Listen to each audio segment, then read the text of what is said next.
আসসালামু আলাইকুম। আজ আমরা শুনব ইতিহাসের সবচেয়ে সুন্দর কাহিনী, আল্লাহর নবী হযরত ইউসুফ আলাইহিসসালামের গল্প। তিনি ছিলেন অত্যন্ত সুন্দর। শৈশবে তিনি স্বপ্নে দেখেছিলেন 11টি নক্ষত্র, সূর্য এবং চাঁদ তাকে সম্মান জানাচ্ছে।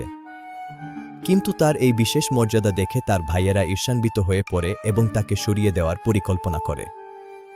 তারা তাকে খেলার ছেলে দূরে নিয়ে যায় এবং গভীর এক অন্ধকার কূপে ফেলে দেয়। শুরু হয় তার জীবনের কঠিন এক পরীক্ষা। কিছু বণিক তাকে কূপ থেকে উদ্ধার করে এবং মিশরে নিয়ে গিয়ে বিক্রি করে দেয়। সেখানে তিনি এক নতুন জীবনে প্রবেশ করেন। ধৈর্য এবং সততার মাধ্যমে তিনি পরবর্তীতে মিশরের গুরুত্বপূর্ণ নেতা হন। তার গল্প আমাদের শেখায় যে আল্লাহর পরিকল্পনাই সেরা। সততা আর ধৈর্য মানুষকে কত উঁচুতে নিয়ে যেতে পারে, হযরত ইউসুফ এর জীবনই তার প্রমাণ। ভিডিওটি ভালো লাগলে পাশে থাকুন। আল্লাহ হাফেজ।